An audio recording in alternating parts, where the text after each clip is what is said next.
Like I've reached a point in my career, like I've been doing this for 10 years now, and I've reached a point where um, people look forward to what I do. And it took me a while to realize that. Like it took me a long time to realize like, you have a name, honor it. Yeah. Honor your name. Don't let it, cause it was a long for a while, bro. I used to not want to do it no more. Like for a while, I just was like, I don't even want to do this. I'm just wasting my time doing it. But yeah, when I moved out LA and being away from the Brunson that summer when it was down digital and how everybody kept calling me like, yo, when you coming home? When you come? I was like, damn, like y'all really fucking with my shit like that? Yeah, So, shit.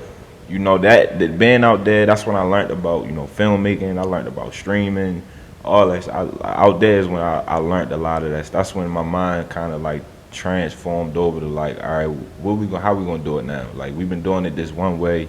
Don't get stuck in this rabbit hole of just chasing content all day or chasing likes and trying to get clout, and because that's all this media shit is. It's just a bunch of dudes out here or people out here just trying to get attached to the next big thing. Like, so for me it was like tell stories. Like, Okay. somebody average, like the average basketball fan might not know who Malcolm is, but if I can give it to them in a great story, they'll look at Malcolm and be like, oh, I know who that guy is. Absolutely. Like I like this guy, or whatever opinion they come up with. So, even with Kill documentary, like I guess we can get into that. No, I'm gonna ask you about that. All right, wait, get into that. Yeah, I'm definitely gonna ask you about that. But yeah, it was. I'm gonna tell you, if anybody was waiting or is waiting for that, I'm waiting for that joint. Like, and I'm gonna ask you about that. Everybody. Everybody. Everybody. Oh my God. So. But yeah, it was just understanding who who I was, appreciating the blessing. God, like this is a blessing for me at the end of the day. Like to start doing this 10 years ago, just on the humble with my homeboys, and 10 years later, I'm going across to Europe to do documentaries. And I still got so much more to do. So It's only the beginning. Bro. yeah, it's only the beginning. So it's like I finally like hit that point where I'm like, all right, yo, this is you, this is who you are. Appreciate that shit. Okay. Damn, that's heavy, bro. Real talk. I told you we was gonna come in and talk, man. Yeah, that's some heavy shit. Yeah, man. We gonna come in and talk. God damn. So look, man, give a people a little bit of the scope of the backdrop of how you came up, man, when you was born and raised that, man, and kind of like your elementary, middle school years, real quick. Oh, elementary, middle school. So I grew up on Cold Spring Lane, Cold Spring and Rice Sound Road, Park Heights area. Yeah, I was a grandma's boy.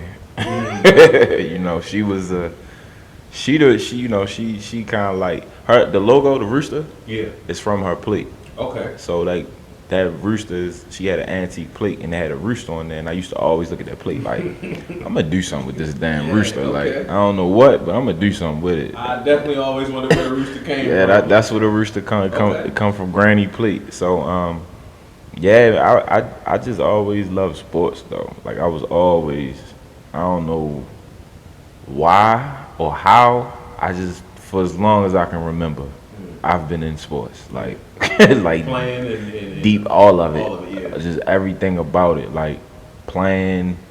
Then when I really started understanding what was on ESPN, then I started like Stuart Scott and all those guys, Rich Eisman. I was infatuated with just that whole, like, damn, they get to sit on here and talk all day. Like, I want to do that. You understood that early? Like I was like 7, 8 when I started. Like I had my dream was to go to the league. I played football. I wanted to go to the league and then work for ESPN. Right. Like that was the dream. And the football thing didn't work out because I wasn't a good student. But I found a way to still kind of be a journalist. Is it the way? And now that I'm doing it, I talked to Alvin. Me and Alvin talked about this when I was on his podcast. I told him, I was like, bro, I don't want to be Stephen A. Smith. Like I never when I started doing this, I never wanted to be Stephen A. Smith, because people say that all the time. Oh man, you gonna be the next Stephen A. No, I don't want to be Stephen A. Like that's not the lane that I want. I don't even really want to work for ESPN. Like, not saying if they called me I wouldn't go, but that's not what I'm chasing. You know, it's a lot that go with that, and I'm like, that ain't worth it. I love the fact that I can go in the middle of the hood and do what I do, and I can still go to wherever, at Italy, and do what I do, and don't have to change what how I do it. So, yeah, but I just always been into sports, man. Grew up around Park Heights, raised by dope boys, but I was blessed because they always kept me from that. Like, they always told me, like, nah, this ain't for you. We gonna teach you about it. We gonna make sure you understand what this is, but you not gonna do this. And yeah, you garner what they saying. You kind of respect it because you know they really about it, and you really respect them. So you listening to that. Them keeping you out of that, and you remaining in your lane is exactly why you got to where you are today. I tell people that all the time. Like, I play basketball. People know me for that.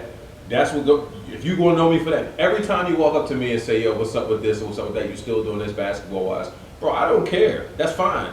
Because you gonna respect me for that. You feel what I'm saying? Now, if I'm out here acting like I want to hop in the streets and be Nino Brown and all to the third, it's like, not gonna be organic. I don't know you for that, bro, and I'm not gonna respect you for that. Yeah. But because I know this is what you do, whether it's basketball or us being journalists or whatever, bro, real street dudes gonna respect your lane. If you stay in your lane, that's why you get the success that you do. That's why you get the pass in the passageway that you do. You stay in your lane. It's always, and I tell a lot of the young camera people that, like, just find your. I always tell them, master your aesthetics.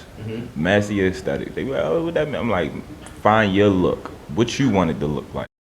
What everybody else doing. Fact. Like, what do you want it to look like? Like, so, yeah. For me, it was just listening, man. Like I said, and then once I turned like 13, 12. Once I turned 12, they weren't in the streets no more. They started becoming business owners. They had their own detailing business. Then my grandfather, he had his own tree cutting business. So I was raised by entrepreneurs. So school was never really like, I always knew deep down in my heart, school is not gonna get me rich. What elementary and middle school you go to? I went to Cross Country Elementary, and then mom's got a good job, and we moved to the county, and I went to Old Court. Okay. So I went to Old Court, then I went to Randallstown. Shout out to moms for getting us up out. Yeah, and I hated it when I was like my first year at Old Court. I hated it. My sixth grade year, I didn't know nobody. I did not like it. I'm like, man, I don't want to be out. Like, I used to run back in the city every day. But once I hit like 10th grade, 11th grade, I was like, shit, it's cool. Like, I'm out the way. Like, cause I started seeing the differences. Like, I was like, wait a minute, y'all down there getting in trouble. I'm out here chilling. Like, all my homeboys wanted to come to my house. Same. Like, they was like, yo, we want to come to your house. Same. And I'm like, but it's boring and shit. Yeah, I mean, I'm not speaking for you, but we ain't got no corner stores. No big spectacular. We live in no Victoria mansions like, or nothing, but ain't that crazy. But I started to realize, like, nah, like, it's peaceful out here. Yes. You know, it's adjacent, but it's peaceful. You know, it's not the same things you gotta worry about. Like when we out my house in Randallstown, we be out all night chilling. Not saying we can't do that back. You know, oh, you could if you want to. You could if you want to, but your senses is on 1,000. like your senses is on 1,000. You know, when we was out, it was a different kind of ease. You know, a mental ease. So yeah, I realized it when I got to high school. Like, this wasn't bad. Like, this is actually a good thing. And then I got shipped to California my junior year. I lived with my dad out there, and that kind of really like just expanded my mind in a whole new way. Cause I was the only black kid in the school. What part of California? Manhattan Beach. Oh, yeah. God. You know, and that's crazy. Pops was living good.